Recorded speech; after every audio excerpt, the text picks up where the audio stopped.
Welcome to TSW After Dark Side, a fully armed and uncensored podcast platform. Good fun. Just going to start recording again so we can just crack a little bit. I don't want to keep you too long, but No, it's fine, mate. Go for it. The only thing I'm suffering from at the moment is it's so fucking hot in our flat, and I don't know why. is it? Yeah, It's it's a really flat. warm. We got no idea. Yeah, I think it's just a flat. That's just what it is. It's We a just have flat. to deal with it. It's a flat. We can't repel temperature of that magnitude. Hoo-ha. Ooh, At Margino. Palpacino, and that's genius, isn't it? That's brilliant. Yeah, It just that's wonderful. struck me today as being something I thought would be quite funny. Brilliant. If we can get Palpacino trending, that'd be something. Wouldn't something it? else.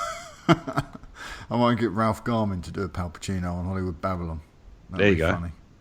Yeah, nice. He's very. I'm just going to grab a quick drink. Bear Yeah, with me no a second. problem, mate. I'm just starting the edit. Cool. Right, I'm back. Okay.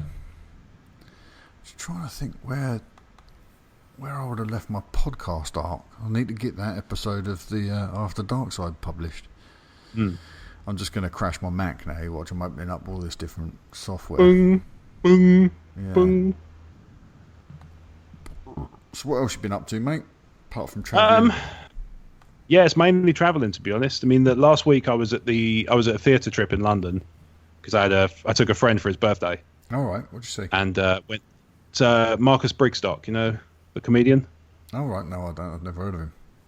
I think you'd know his face if you saw him. He's on a lot of panel shows and Right. like things like that. He's on Who I Got News for You a lot. He did. He's one of the ones on Argumental. Do you ever see that? No. Oh, okay. He's got glass. All right, I'll send you a picture. Okay. That's probably. He's quite distinctive, but he was very, very funny. I like him a lot. It's been one of my favourites for many years. So to finally have a chance to actually see him in concert was quite something. And actually, he's a proper gent as well. Yeah. I mean, I sort of watched his show, and I don't agree with everybody who I ever see live on everything, but he's a very, very smart guy, very, very much a pro independent thought kind of bloke. Mm-hmm. And I tweeted that I was really happy to have seen him. Seen him, Yeah. and he replied saying thank you very much. And I was like, oh, what a gent. That's nice. It's nice when people do that. I got retweeted by him once, but he Oh, didn't that's know this. But I just made a joke replying to something he'd said, and he liked it so much he retweeted it. So I was like, well, made up with that. That's cool, isn't it?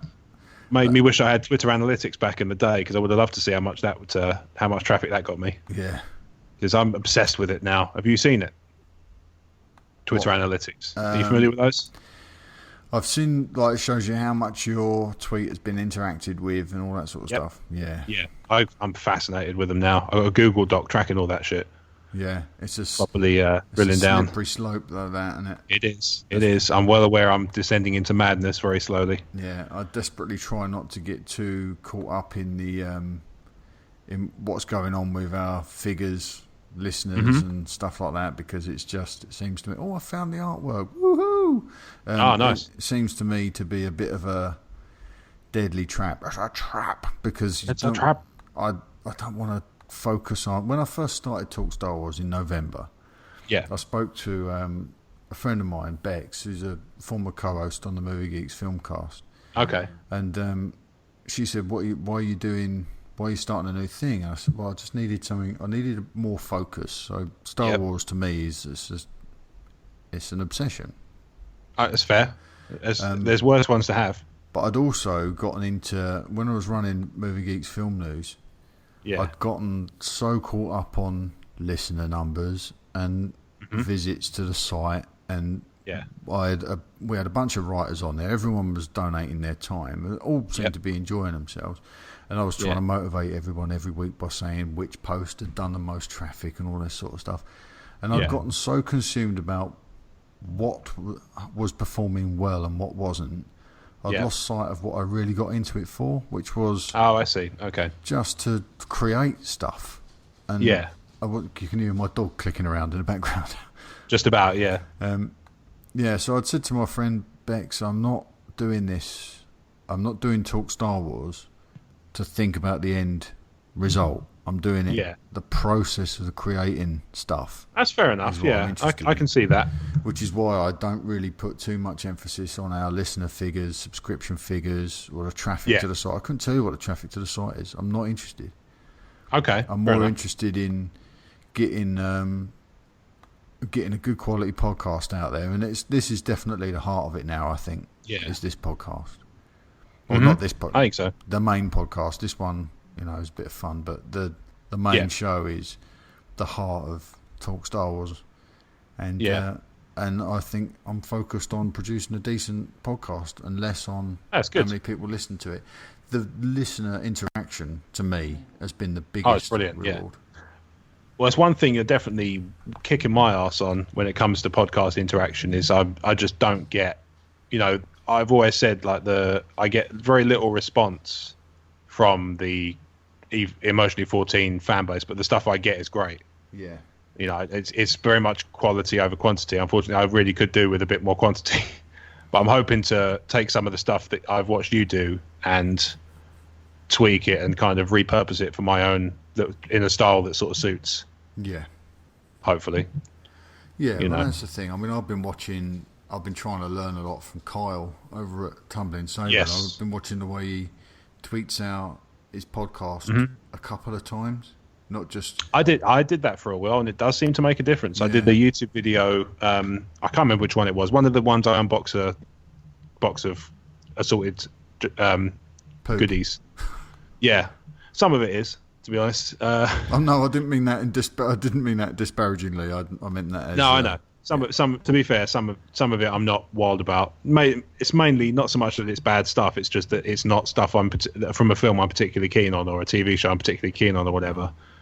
It's more that it's not for me than it's crap, But I did one. I did one of the unboxings, and I shared it 3 days in a row on Twitter, Right. and it's the most popular one out of all three. Yeah. So that I've done so far, by far, and it's far and away more interacted with. I tried it again with the next video I did afterwards, and it didn't seem to get the same traction. Although I did get a comment on it from another channel, but yeah, just it's a tricky one. There's no real. It used to be years ago. I mean, I'm talking back in 09 and 010. Mm-hmm. Okay. 2010, yeah, 2010 when Emotionally 14 was really kind of the most active it's ever been in terms of output. The trick was just, even then, was still just nailing it at the right time and just getting the right thing out at the right time. It's so easy to blow up suddenly. I mean, Steve was talking about his friend, wasn't he? Who's got that YouTube video with 2.5 million views on it. Yeah. And all it is it's a young girl singing a cover of a song with a really nicely made music video, sort of montage of shots. And it's not, there's nothing. I mean, it's well done. I don't mean it in terms of. I don't mean it to sound disparaging, but it's nothing that you couldn't do if you're so inclined. Yeah. If you're good at that stuff, anybody could do something like that. Maybe not to the same standard, but lots of people could do it. But the fact that they've nailed it is, it's really cool. But there is a lot of luck of the draw to it, I think, as well. Yeah. Maybe. No, I think you're right. I think there is an element of luck there, but I heard something interesting the other day that you have to be lucky to be good, but you also have to be good to be lucky. That's true. I think that's absolutely correct. Yeah, I think that's a perfectly reasonable thing to say. Yeah, and I think I'm trying to focus on the content I'm creating, and whether that's written or whether that's videos on YouTube. I'm trying to find interesting things to do and appealing ways to make the content go over better with our audience, as modest as our audience is at this stage. It's pretty impressive still. It's definitely working. I mean, there's people out there that are feeding. I get feedback. Like I was chatting to Ads the other day, who we mentioned on the main shows. Very supportive guy. Clearly enjoys what we're doing and enjoys the interaction. And that is what I'm going for. It's just the idea of Talk Star Wars is to engage people so that we can talk about Star Wars. And so the stuff we're putting out there, if it's a way to get an idea across like that, the Crystal and Kylo's lightsaber, that was a great thing to put out there. went out in written form, went out on a podcast, went out on YouTube. So now I need to start thinking, do I adopt Kyle's way of doing things, and do I put out multiple tweets of those things? Mm-hmm. I've started building those into cards on other YouTube videos. So hopefully I'll lead more people back to those things. I don't want my Twitter feed to suddenly become full of the same thing, though. That's the only thing. I can understand that. Yeah, it's a tricky one to balance, isn't it? Because I mean, I've thought about, should I retweet this thing that, here's a great example, Pod and Family. You're part of that as well, right? Indeed, yeah. So I'm seeing perfectly reasonable feedback from Pod and Family, which is if you want to use the service to plug your own stuff, you should be prepared to chip in with stuff to retweet stuff from other shows, and that's a perfectly reasonable thing to do. Everybody should support each other. Indeed. I have a personal policy where I will only retweet stuff that actually interests me. Yeah. So I'm not going to retweet a gardening podcast because it's not a hobby of mine. So I don't know. I have no basis for subjective quality when it comes to this stuff. I will happily retweet the people whose shows I enjoy. I will happily retweet concepts that sound interesting. I retweeted one a couple of weeks ago, which was there's a group of people who are kickstarting an animated series, and the premise looks like Archer in space. Oh, right. That sounds interesting. And I mean, they've done a couple of episodes of Archer in space, but star-wise, aesthetically, it definitely looks like it's definitely taken a nod from Archer. And I've talked about my Kickstarter feelings before. I don't tend to go in for stuff early on. I tend to wait to see if it's any good and then buy it. Yeah. But I retweeted it because it sounded interesting. So it gives the other people on my feed an opportunity to decide if it's for them. But it's only going to be, there's always going to be that kind of gateway thing of I have to know it's for me first. I have to it has to intrigue me sufficiently to get involved. Yeah, I mean, that's absolutely reasonable. Yeah, I think so. It's not the way I handle my Pod and Family obligations. Is I'll try and do something that's relevant to our audience. So I won't go out and retweet a podcast that's like adult content. I probably wouldn't retweet Kevin Smith stuff on the Talk Star Wars account. Yeah, I'll do it for my own, but I'll try and sort of keep things on the feed that's appropriate to our existing audience. I don't want to alienate anybody. No, that's fair enough. Yeah, it's a tricky one to balance, and it's very easy to, like you said about you can go insane on analytics. You can go insane on sharing so much stuff as well, and actually you'll turn more people off by spamming than you will by not putting anything out. That's the word. I wanted to stop short of saying that, but I don't want to. Not that I'm accusing Kyle of spamming, but no, absolutely not. I don't want to. It's a fine line, and I don't know if I can walk it. If I send the same tweet out every day of the week, I don't want to alienate the audience, their fragile audience in its nascent stages. But I think I'd rather engage them more with like this poll I put out this morning about Duncan Jones. Yeah. Can we talk about that quickly? Yes, let's do it.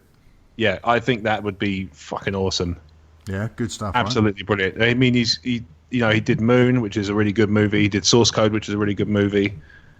I just think he'd be a good shout. Yeah. I'd be interested. I voted in the poll for a Star Wars saga movie, but I would happily see him do a Star Wars story as well. Well, just to give you some insight, there are 33% for a future episode and 33% for a Star Wars story. Only 12% of people said no.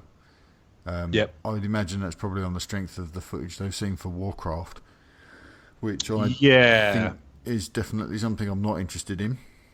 I've never been into a World of Warcraft. I liked the old strategy games back in the day, the Warcraft games, but I've never been a big fan of the World of Warcraft. I've never been a big MMO person in general, really. No, I'm not a fan of that property. Although I did once binge a day of playing the Old Republic. Right. I lost a whole Sunday to that. Yeah, dangerous stuff. But it's fine. I mean, those games they obviously definitely work for the people who play them. More power to them, but they've just never ever done it for me personally. No, the movie. Have you seen the trailer for Warcraft? Yeah, I have. Yeah, Yeah. not my cup of tea. No. I mean, he's No, I'm showing, right there with you. he's demonstrating that he can do a big budget movie without a doubt because it looks really impressive. Yes. And I imagine as a director, you've got to keep a lot of balls in the air when you're making something that scale. I would have thought so. Yeah. I mean, you got to have. I mean, they're separate back. They're back separated again from Activision now, aren't they? Blizzard. I've got Because they were merged at one point. I think they've split again. right. But Blizzard are a big enough entity in themselves that you've got to be dealing with a lot of crap from them. You know, in terms of kind of meeting the criteria of, you know, what they Protecting want their and IP. stuff. Yeah, exactly. They want to kind of they have to be the gatekeepers of that mythology because Well, that's there's nobody else. You've just described Disney and Lucasfilm to a T, haven't you? Exactly. That they're going to ferociously defend the IP of Star Wars, and Yeah. whoever works on a Star Wars project has to Yes. Exactly. has to abide by those rules, which I fully appreciate. Sure. I It's a think style guide. He's if showing he anything. can do it, but I think Star Wars story. Tell me a Star Wars story in the style of Moon, and you've got all my money. Yes. And All for it. He showed Moon demonstrated that he's got such a sensitive take Yeah. to content because that was a nice edge all the way along that. Mm-hmm. Just teasing out the story, showing us just enough to keep us one step behind. Yeah. It was a really delicate exercise, and I love that movie. It was fantastic. And if you can do something like that in Star Wars, great. That's where Yeah. Star Wars has its roots in that sort of indie sci-fi Yeah, totally. storytelling. Yeah, I couldn't agree more. So I think that's what I wanna definitely. say. And don't you think it's suspicious that Duncan was the first guest on this Star Wars? It does make you wonder, doesn't it? That's why I ran the poll this morning. Yeah, because you think it might be relevant soon. Yeah, I know it's probably Yeah. that ILM did a lot of work on the. I mean, I'm sure they were one of the outlets that are providing the Sure. SFX on Warcraft, but and Yes. maybe he's doing audio mixes at Skywalker. But Yeah. it wouldn't surprise me at all if at Celebration we get word of another Yeah. standalone movie and Duncan's I name could, could be attached. I could see it. Absolutely. Because they love I these think young you'd- Turks, don't they? And Josh Trank They hasn't do. really been replaced yet. No, this is true. Could well be. On a personal Hard to say note, for sure. Go on. I reached out to Duncan Jones for Oh, yeah. some advice when Paul and I were writing our script. Oh, nice. Okay. Yeah, he actually gave us some advice. He was really generous. That's First, threw a bucket of cold water over us. 'Cause we said, we got this script, it's really good. And he said, if it's your first Yeah. script, I can tell you it's not really good. Okay. And then he gave us some advice about which way. I was going to say, go was with he it. kind of going down the route of, you know, if it's your first draft, as it were, Yeah, first attempt, so Yeah. you're going to struggle at first, and it's not going to be great because you're going to take learnings from everything you do and so exactly. on. It was the You mean Kill it Your more like Darling that? speech. Yeah, Yeah. absolutely. But he was more than generous with his time, and he was very, very encouraging. Yeah. He probably doesn't remember a word of what he said to us, admittedly, Well, because the guy's maybe not. massively busy, and it meant a great deal more to us. But Of course. yeah, he was very generous and very encouraging and very sobering, and made us realise that this world we're in now is a lot smaller for a creator to get their work noticed. So Yeah, I will in some always ways it grateful is. for Although, that. I mean, I suppose you're working on the. It's tricky, isn't it? Because it's smaller in the sense that it's easier to get noticed, but it's bigger in the sense you've got to sift through all the Yeah. thousands of other people doing the same thing. Yes, that's true. Yeah, That's Yeah, the tricky it one, isn't it? It opens a lot of doors for a lot of people. So Oh, yes. you've still got a tidal wave to wade Yeah. through. Yes, exactly. I'm keen. I'm very keen on seeing him bag a Star Wars movie. Yeah, I think that'd be brilliant. I'd be well up for seeing that. Hmm. Be absolutely great. Who would you like to see if you were to kind of choose a dream director? Oh, Who would you want to get involved in? Who would you like to see in that sort of in that role? Let's go through them. So start with a saga. So let's say a saga movie. oh, goodness me. Uh-huh. Okay, but a saga movie. Mm. I don't know. None of the big guns. I don't Okay. think they've. I don't think. I mean, Spielberg's tried his hand. He directed a sequence in Revenge of the Sith, Yeah. and I don't know how well that Which works one? out. The lava fight. Oh, did he? Yeah. Okay. That's probably the It's one of all the a better bit- bits. Yeah, but it's all a bit Very too choreography. wide shot and a lot going on. Swamped in CG, and I imagine Peter Jackson would take the same approach. This isn't Yes. my thought, but I'm not completely against it. Somebody mentioned Martin Scorsese doing Okay. a gangster movie set in all of the huts. Ooh, okay. That could That's be interesting. interesting, but That would be interesting. I don't know if he's ever done genre. I'm not sure that there's. I'm not Yeah. sure there's much there. I think right now for me, if I had to pick one for an episode, Yep. it'd be Jon Favreau. Okay, I can go with that. Yeah, I definitely go with that. What would you have him do? 9? No, Colin Trevorrow's doing 9. So Of course he I'm is. quite Sorry, yeah, happy- it'd be 10 yeah, or I'm 11 quite happy maybe. with him doing it. I would think probably, I would say 10 because he can bring that lighter, that JJ style touch to it. Yeah, And then 11 would be our second chapter, so that would be a lot darker. So we'd need somebody that could go a little bit darker. I don't know who. And then obviously you're closing out again with a nice, well-rounded, yeah. light touch. But hmm Favreau would be my choice for. I'd be episode going. 10. I could happily go for that. Who would you go for? Apart from him? Rodriguez. Really? Well, if you think about it, like he's done the kind of light-hearted, kind of more kid-friendly movies with the Spy Kids franchise, right? And the first Yeah. one, I mean, the sequels have kind of, from my understanding, have gone a bit downhill in quality, but the first one is solid. So he's definitely capable of doing a kid-friendly movie, but he's also got a certain stylistic darkness, Predators. which might be good. Yeah, there you go. See, he's definitely can do certain things. He's got an eye for a good shot as well, Yeah. which I think helps a lot. Because I mean, it's Sin City's his, isn't it? Yeah. Yes, Yeah. it is. Yeah. Yeah. So there's a lot of shots in there that are just. Well, I mean, I don't know him if they and Frank come Miller, straight wasn't from. Yeah, I don't know if they come straight out of the comics, but some of those shots are just, some of the ones where it sort of lingers on something, just superb. Yeah, what I have seen Stylistically, very cool. is very much a shot-for-shot Watchmen style remake. Yeah. Okay. Yeah, I'm coming Interesting. around. I'm coming around to that idea. Okay, cool. So that's the first. So that's the saga episodes. What about a Star Wars story? Star Wars story. Yep. I think I would be quite keen to see some of my favourite filmmakers like David Fincher and Jim Cameron. I don't think they've got any business going anywhere near Ridley Scott, people like that. I don't think they've got any business going near this franchise because it seems. Oh, I was going to to say Fincher. Was you? I mean, Yeah. I love Fincher, and he's such a stylist. It's really his movies are just fascinating. But I don't know if this isn't necessarily the place. This is a jobbing director's field.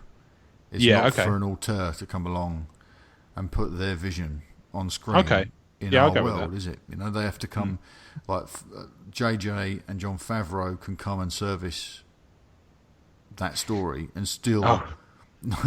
and still layer. This is the After Dark Side, so feel free. They can still layer in all the Star Warsiness, but they're still layering. Still layering all their personal eccentricities, but service the Star Wars story. I'm not sure Fincher or Cameron could work in those sort of constraints. Yeah. But I would like to see for a Star Wars story, perhaps Dave Filoni, Okay. showrunner on Rebels, or Kyle Newman, who is the director of Fanboys, Yeah. and what was the one he just did about the hit girl? Yeah. I can't think what. Kick-Ass. No. He did. Oh. My mind's completely blank. He did a thing where it was Jessica Alba was in it, and Sam Jackson. It was basically it was a school for it's called Barely Lethal, and it's a school for female super spies, and it's one of the spies leaves and has to try and slot herself into regular life, living with a normal family. Yeah, and it was very funny. It kind of called back to almost like John Hughes films. Okay. If I don't want to build Barely Lethal up too much, but it had that sort of spirit around it. It was like an 80s sort of teen movie. Yeah. Not a bawdy teen movie, but a family teen movie like Breakfast Club or Weird Science, that kind of thing. Yeah. But he's so Star Wars literate. I imagine he'd really bring a lot to a Star Wars movie. I'll definitely go for that. I'll throw another one into the mix as well. Who directed Winter Soldier and subsequently Civil War? Oh, the brothers, the Russos. Yeah, the Russos. They'd be good in the Star Wars story as well. They will absolutely end up doing Star Wars, won't they? I reckon that's a fairly good shout, yeah, because, I mean, if you think about it, they're in the mix now by being about in the... in the mix of Disney, in the family, aren't they? What about Whedon? Yeah. Who, sorry? Joss Whedon. No, I don't see it. It's too... I think for him, anything he did Star Wars would be automatically too close to Firefly. Yeah. In terms of comparisons, and even if the film would be nothing like it, people would judge it by Firefly standards. Right. Even though Firefly was kind of a pastiche on the whole thing anyway. Exactly. So I think it would be, people would sort of judge it against that. And I think he's already, in a way, he's kind of already made his Star Wars story by doing that. Yeah, that's true. Even though it obviously goes down, touches on some different themes and stuff. But I think that one, for that reason, I wouldn't say he'd be anywhere near it. No. Plus, he's seen firsthand, because, I mean, he's quit. How many times has he quit Twitter now? I've lost count. Quite a few. And I suspect that he's probably had it sick to the back teeth of, all the crap he's had to deal with regarding that. Probably doesn't do so well in the floodlight of it all, does he? No, probably not. He seems much more at home as a sort of fringe director, a cult director. Yeah, I think he's become he's obviously become very famous, and deservedly so, because he's made movies and TV that have entertained many people. Yeah. So, he's definitely earned his place. It's just, I don't know, I think it would be, for him, I think he'd be wary of being too close to all that. Okay, we've done our thing, but what the error we have made, schoolboyishly, is we've managed to omit any ladies. So, okay, female directors for saga entries and for standalone movies. Okay, I must say, I'm not fantastically familiar with a large number of female directors. I know there are some good ones. Yeah. I mean, for a Star Wars story, Catherine Bigelow have to be my choice. Yeah, she would be awesome. She'd be brilliant, wouldn't she? She would be great. I mean, that, just looking at Hurt Locker. Yeah, exactly. I'm thinking that sort of, even just doing a story about a stormtrooper, in a similar vein, kind of a war movie about the real kind of faces behind the stormtrooper masks would be so impactful. You know what I mean? It would be, if they could do that right, kind of almost like a Saving Private Ryan style thing, where it's all, look, these are people underneath these armors. We need a series of Clone War stories in. That would be cool. Don't we? Yeah, that'd be good. I'd be up for that. Wouldn't that be a great series of movies to release every couple of years and follow a brand new set of characters every time? She could certainly handle her own there. Oh, totally, yeah. I think so. Which other good ones are there? I like, and I'm the same as you, and I feel dreadful for this, because lady directors, it's hard enough in Hollywood for a woman to make a mark. So I should make more effort to be more conversant in their work and their names. I know we see their work all the time. But somebody that has turned my head recently is Robin Wright, directing on House of Cards. Which I watch every time. I binge watch every time a new series drops. Yeah. She is a phenomenal director. And what she manages to tease out, every time her name pops up as director at the start of a show, I know, rub my hands together, I know that we're going to get a quality. It's going to be good. Yeah. Robin Wright Penn, yeah. Okay. Yeah. Well, it's actually just Robin Wright now, because it is now, Silly Bollocks have long since parted ways. But he does seem to be very hard to keep...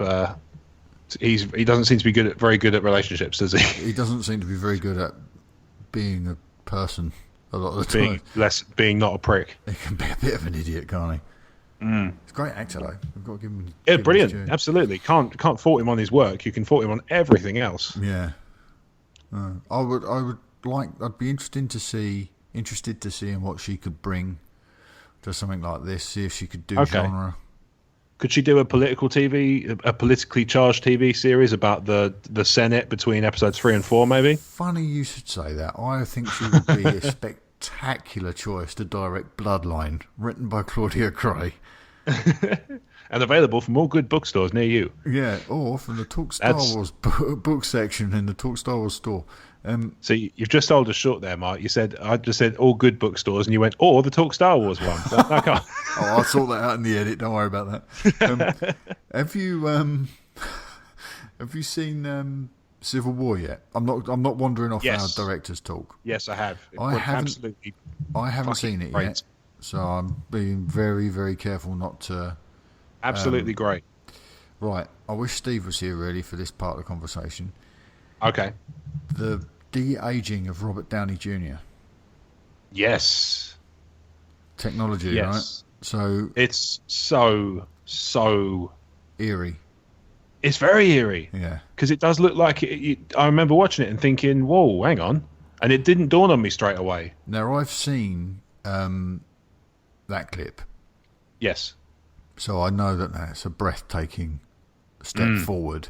It is. From it's what incredible. We've seen in Tron Legacy and in Terminator Genesis and even in Ant-Man when they de-aged Michael Douglas. Yes. What they've done with Downey in that movie is superb. Sort of pointing the way towards the fact that we could potentially see some Star Wars stories told like Bloodline.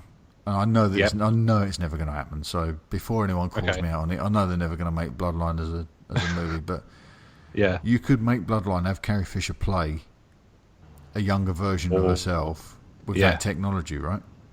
Sure, why not? And so, taking it one step further, could we see episodes, Star Wars stories set after Return of the Jedi that feature before Force Awakens? Yeah, that feature Han, Luke, and Leia as they were back then. It makes the only thing I wonder is now. I will say, I think you say you've seen that scene, so you know that it's fairly short, right? Yeah. So I reckon that's the reason. There's a reason that's short. Because it's costly. I wonder because it's costly, and also because I wonder if it still holds up after 2 hours. Yeah. I don't know. I mean, I can't say it can't. You know, I mean, even in Genesis, which has some pants CG, it's not. You know, it's not in there the whole way through. No.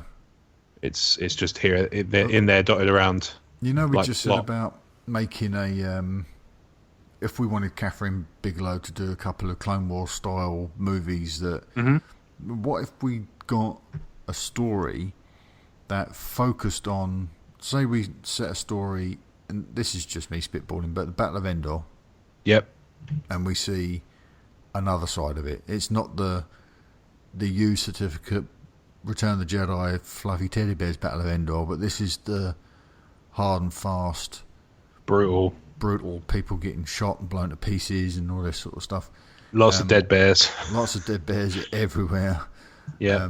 No Tarzan swinging from ropes and whatever, but then occasionally you'll have Leia come on screen Okay. You know, I mean, hearing myself describe it now, I'm sounding like I'm describing a cutscene from a video game, which is not my intention. Almost. But if we told a story where those characters weren't the central focus, Yeah. and they were on screen for short periods where it would hold up, that might work. But then I suppose also you should go through those movies and see how much screen time they've each got. Yeah. Yeah, I suppose so. Because it's not as like clear cut. Vader only gets like 10 minutes in one of the movies, doesn't he? Yes. Yes. So if it's not a 2-hour Luke story where he's in every single frame, you'll probably get away with it and de-age Mark Hamill. Absolutely. If he turns up as a side character or just a sort of in passing, that could definitely work. Yeah. That's what happened. Food for thought there. Yeah, absolutely. I'd go with that. Right. If there's nothing else that you want to tumble around with, mate, I'm going to call it a day, I think, because I'm just about beat. I can't think of anything off the top of my head. I'll leave you with one thought, actually. I heard this the other day on a friend's podcast called Word Bugger. I think I mentioned it to you before. Yeah, I've listened to it, yeah. Yeah. Their latest one is about Punisher and Daredevil. Oh, yeah. And it's an exploration of the morality behind each character's justice. Oh, really? Okay. And it's really interesting, actually. It makes for some really good discussion. It was one of those ones where you wish you were on there just to interject and sort of say, well, hang on, what about this? Or you to agree on stuff. Yeah. Which is always the highest praise I can lavish on a podcast is I wish I was on it. Because I'm on so many bloody podcasts that if I want to be on another one, it's got to be good. Yeah. But I found this interesting. Did you know, apparently, John Bernthal and Tom Holland went to their auditions for their respective Marvel projects at the same time? Oh, did they? Because they apparently they did it together. They filmed something together, didn't they? Yes. Apparently that was their audition for their respective roles. Yeah. That's interesting. Interesting, eh? Yeah. Because I knew that they were interacting. I saw a lot of Tom Holland stuff on Instagram. Yeah. And there was a lot of interaction with John Bernthal on there. Yeah. Yeah, that is interesting. That Punisher series is going to be blinding. Yeah, I'm so happy. I'm a big Punisher fan. Yeah. They tried their best on the podcast to make me feel bad for being a Punisher fan, but I won't. No. Because he's because obviously he's quite a big murderer. That's fine. Yeah, well, that's Darth Vader's a murderer. He came back from it. Exactly. Everybody can change their mind. I just hope now that we get. There was a story in a Spider-Man comic book that crossed over with Daredevil called "The Death of Jean DeWolf." Okay. Which Jean DeWolf was a police investigator. Yeah. Like a detective, I guess. Okay. If I was going to use the actual words, she is a detective, and she was close friends with Spider-Man. And it was one of the darker Spider-Man titles. It was Peter Parker, the Spectacular Spider-Man. I think this is way back in the 80s when you were a wee boy. Yeah. And she's brutally murdered by a serial killer with a shotgun. I read this thing and I thought, oh my God, this is like so real. Mm-hmm. And then Peter goes after this serial killer. And Daredevil gets involved and tries to stop Spider-Man from going too far. Yeah. Now that would be spectacular if you made that as an episode or something. Punisher and Daredevil. If that was the arc of the Punisher series, and Daredevil crops up to try and rein him in and stop him going too far. Yeah. But he just wants to find this guy and take him down because he killed his friend. Yeah. Because that's one of the best. It's probably not the best comic book I've ever read, because obviously there's a lot out there that have been a lot better written and a lot better artists have worked on these things. But I found it really affecting in my formative years, and I would love to see that made. Yeah, I'm reading a good Punisher Daredevil crossover at the moment. I think it's called Means and Ends. Don't quote me on that, but I think that's what it's called. And it's just fantastic. It's back and forth. Every time Punisher tries to take somebody out from the Mafia, Daredevil comes in and beats the crap out of him, or gets the bloke out of harm's way and then beats the crap out of him himself. That sort of things. There's loads of back and forth. It's about a 6-issue run. Quite an old one by the looks of the artwork. Right. But I read that, and I read The Trial of the Punisher recently. I might have to do spoilers for this one because I still think it's worth reading anyway, even though you might know the story. It's the Punisher goes down the route of getting captured and put in prison, and he's gonna stand trial for all the stuff he's ever done, but especially he kills the assistant DA and dumps him in a bag at the or brings him in a big duffel bag to the police station and just says, what are you confessing to? He said, I've killed him, and just opens the bag. A bit like Seven. Right. Where he just holds his hands up and says, you're looking for me. Yeah. Detectives. Yeah. Fantastic. Yeah.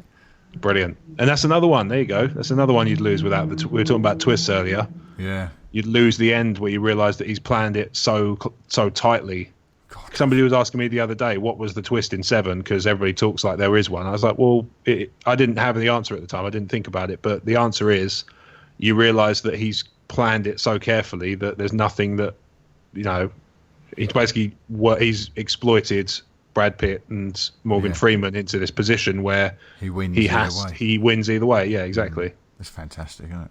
It's such a good movie. That's a Fincher one. There you go. Isn't it? This why he's my pick. He's too good. He's too good to box himself in to Star Wars storytelling, I think.